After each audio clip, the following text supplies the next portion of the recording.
Great Aunt Pat reads Harry Potter and the Philosopher's Stone, Chapter 14, Norbert, the Norwegian Ridgeback.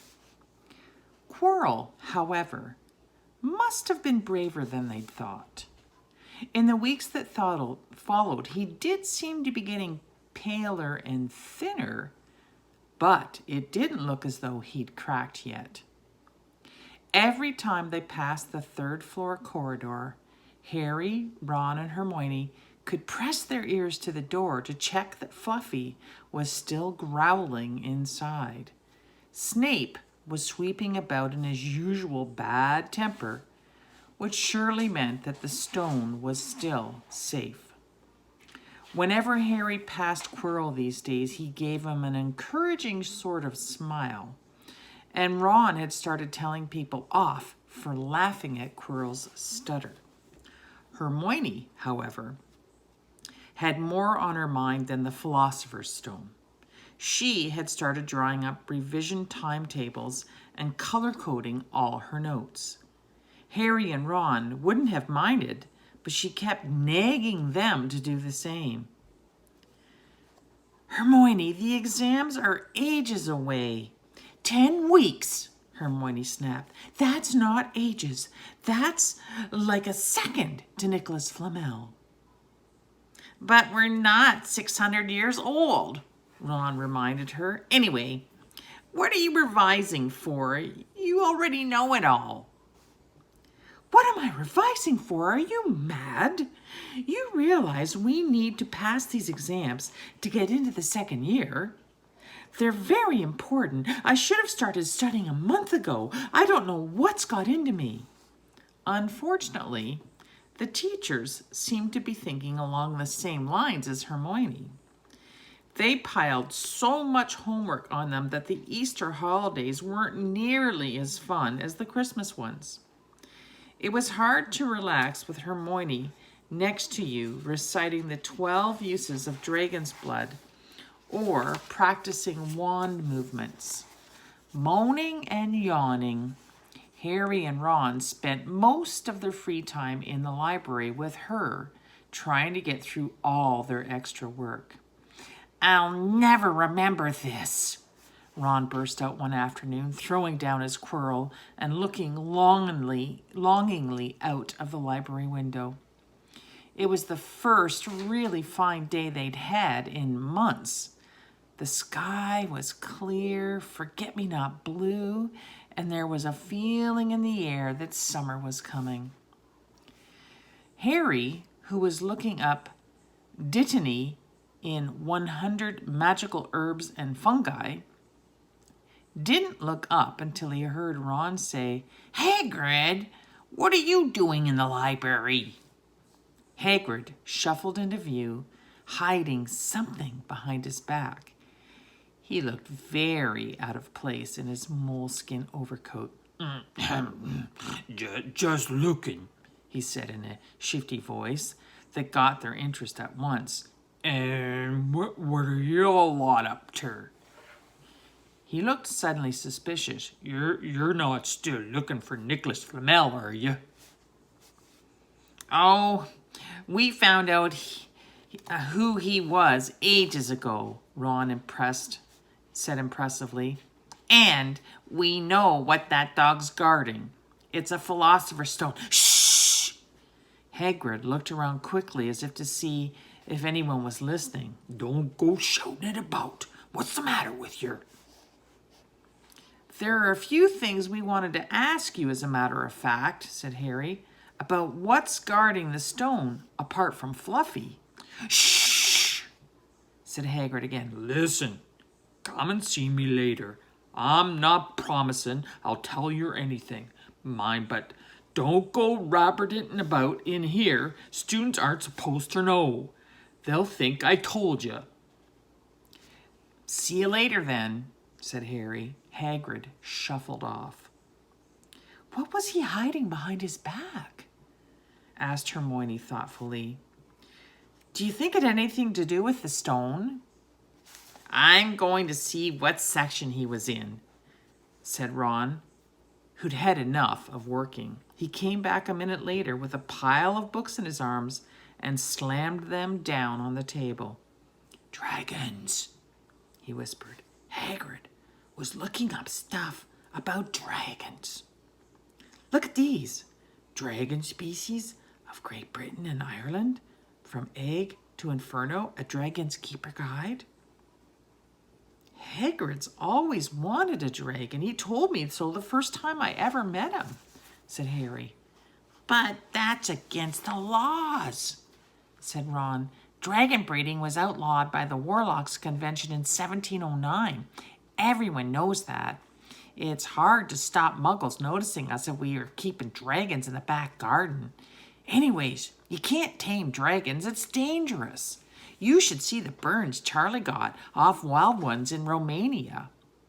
"But there aren't wild dragons in Britain," said Harry. "Of course not, there are," said Ron. "Common Welsh green and Hebridean blacks.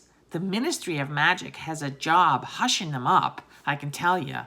Our lot have to keep putting spells on Muggles who spotted them to make them forget." "So what on earth's Hagrid up to?" said Hermione. When they knocked on the door of the gamekeeper's hut an hour later, they were surprised to see that all the curtains were closed. Hagrid said, "Who is it?" before he let them in, and then shut the door quickly behind them. It was stifling hot inside. Even though it was such a warm day, there was a blazing fire in the grate. Hagrid made them tea and offered them stoat sandwiches, which they refused. "So, you wanted to ask me something?" "Yeah," said Harry. "There was no point beating about the bush. We were wondering if you could tell us what's guarding the Philosopher's Stone, apart from Fluffy." Hagrid frowned at him. Of course I can't," he said. "Number 1, I don't know myself. Number 2, you know too much already, and I wouldn't tell you if I could. That stone's there for a good reason. It was almost stolen out of Gringotts. I suppose you'd worked that all out by now. Beats me how you even know about Fluffy."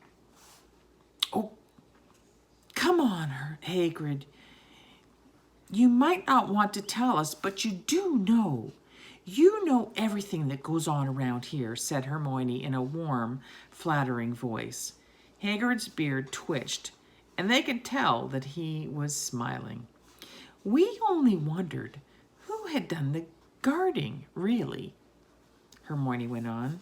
"We wondered who Dumbledore had trusted enough to help him apart from you." Hagrid's chest swelled at these words. Harry and Ron beamed at Hermione. "Well, I don't suppose it could hurt if I tell you that. Let's see. Well, he borrowed Fluffy from me. Then some of the teachers did enchantments. Professor Sprout, Professor Flitwick, Professor McGonagall. He ticked them off on his fingers. Professor Quirrell and Dumbledore himself did something, of course. Hang on, I've forgotten someone. Oh, yeah, Professor Snape." "Snape?" Yeah, you're not still on about that, are you? Look, Snape helped protect the stone. He's not about to steal it." Harry knew Ron and Hermione were thinking the same as he was. If Snape had been in on protecting the stone, it must have been easy to find out the other teachers had guarded it. He probably knew everything except, it seemed, Quirrell's spell and how to get past Fluffy. "You're the only one who knows how to get past Fluffy, aren't you, Hagrid?" said Harry anxiously. And you wouldn't tell anyone, would you? Not even one of the teachers." "Not a soul knows except me and Dumbledore," said Hagrid proudly. "Well, that's something," Harry muttered to the others. Hagrid, can we have a window open? I'm boiling. Can't, Harry. Sorry, said Hagrid. Harry noticed him glance at the fire. Harry looked at it too. Hagrid, what's that? But he already knew what it was. In the very heart of the fire, underneath the kettle, was a huge black egg. Oh, said Hagrid, fiddling nervously with his beard. That's a... Where did you get that, Hagrid? Said Ron, crouching over the fire to get a closer look at the egg. It must have cost you a fortune. Won it, said Hagrid. Last night I was down in the village having a few drinks and got into a game of cards with a stranger. Think he was quite glad to get rid of it, to be honest. But what are you doing with it, and what are you going to do with it when it hatches? Said Hermione.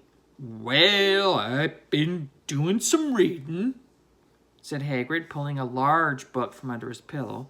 Got this out of the library. Dragons Breeding for Pleasure and Profit. It's a bit out of date, of course, but it's all in here. Keep the egg in the fire, 'cause her mothers breed on 'em, see?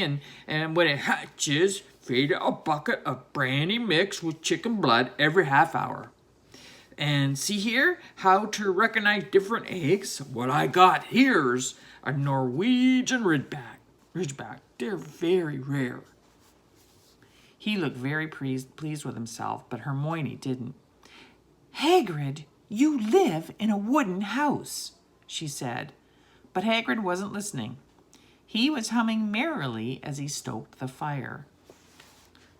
So now they had something else to worry about.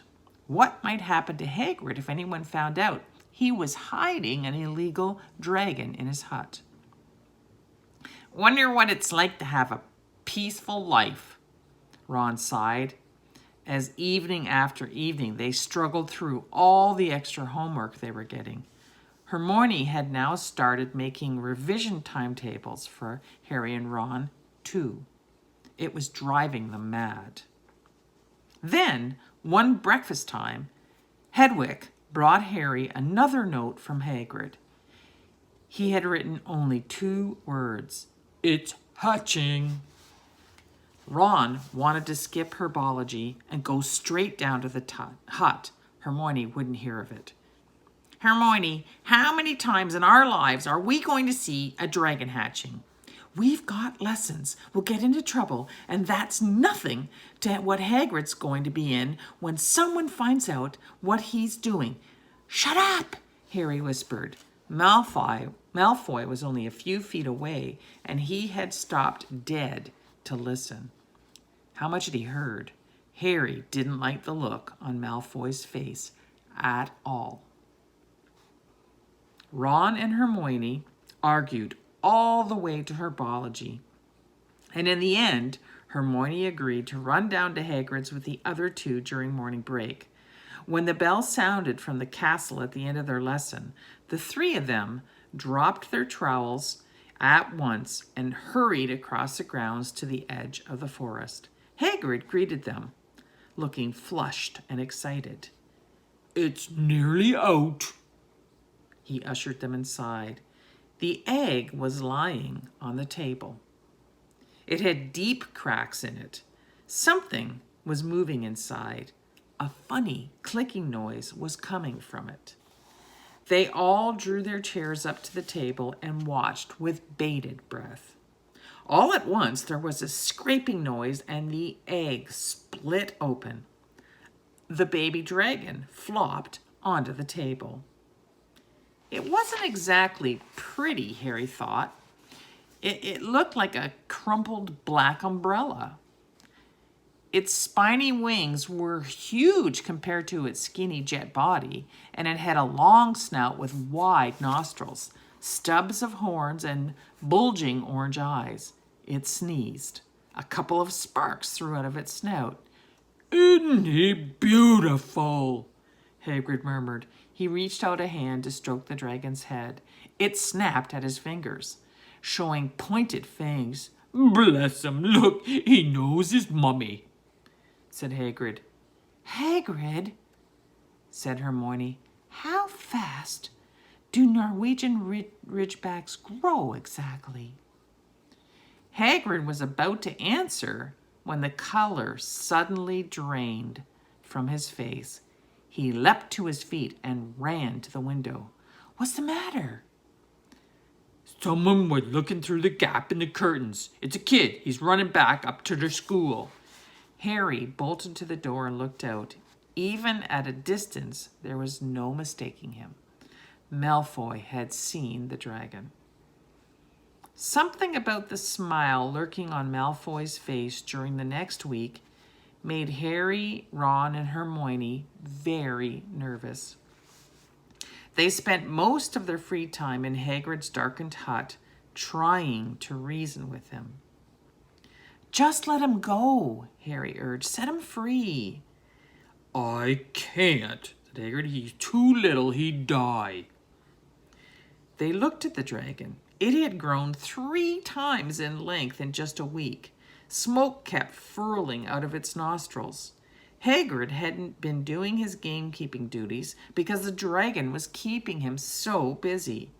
There were empty brandy bottles and chicken feathers all over the floor. I've decided to call him Norbert, said Hagrid, looking at the dragon with misty eyes. He really knows me now. Watch. Norbert, Norbert, where's Mummy? He's lost his marbles, Ron muttered in Harry's ears. Hagrid, said Harry loudly, give it a fortnight and Norbert's going to be as long as your house. Malfoy could go to Dumbledore at any moment. Hagrid bit his lip. I know I can't keep him forever, but I just can't dump him. I can't. Harry suddenly turned to Ron. Charlie, he said. You're losing it too, said Ron. I'm Ron, remember? No, Charlie, your brother, Charlie in Romania, studying dragons. We could send Norbert to him. Charlie can take care of him and then put him back in the wild. Brilliant, said Ron. How about it, Hagrid? And in the end, Hagrid agreed that they could send an owl to Charlie to ask him. The following week dragged by. Wednesday night found Hermione and Ron sitting alone in the common room long after everyone else had gone to bed. The clock on the wall had just chimed midnight when the portrait hole burst open. Ron appeared out of nowhere as he pulled off Harry's invisibility cloak. He had been down at Hagrid's hut helping him feed Norbert, who was now eating dead rats by the crate. It bit me, he said, showing them his hand, which was wrapped in a bloody handkerchief. I'm not going to be able to hold a quill for a week. I tell you, that dragon's the most horrible animal I've ever met. But the way Hagrid goes on about it, you'd think it was a fluffy little bunny rabbit. When it bit me, he told me off for frightening it. And when I left, he was singing it a lullaby. There was a tap on the dark window. It's Hedwig, said Harry, hurrying to let her in. She'll have Charlie's answer. The 3 of them put their heads together to read the note. Dear Ron, how are you? Thanks for the letter. I'd be glad to take the Norwegian Ridgeback, but it won't be easy getting him here. I think the best thing will be to send him over with some friends of mine who are coming to visit me next week. Trouble is, they mustn't be seen carrying an illegal dragon.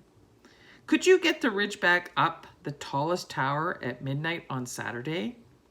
They can meet you there and take him away while it's still dark. Send me an answer as soon as possible. Love, Charlie. They looked at each other.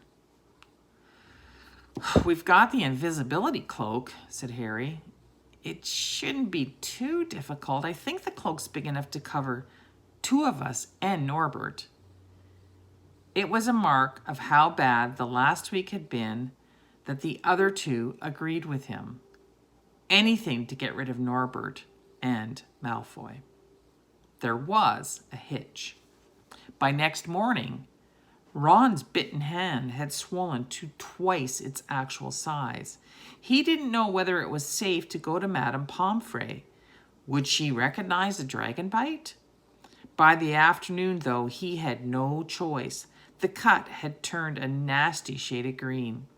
It looked as if Norbert's fangs were poisonous. Harry and Hermione rushed up to the hospital wing at the end of the day to find Ron in a terrible state in bed.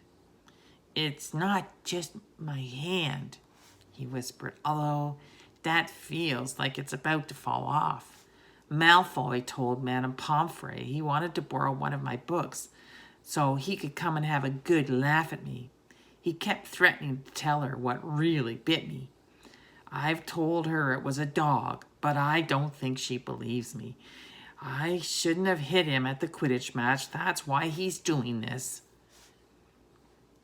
Harry and Hermione tried to calm Ron down. "It'll all be over at midnight on Saturday," said Hermione, but that didn't soothe Ron at all. On the contrary, he sat bolt upright and broke into a sweat. "Midnight on Saturday," he said in a hoarse voice. Oh no, I just remembered. Charlie's letter was in that book Malfoy took. He's going to know we're getting rid of Norbert." Harry and Hermione didn't have a chance to answer. Madame Pomfrey came over at that moment and made them leave, saying Ron needed sleep.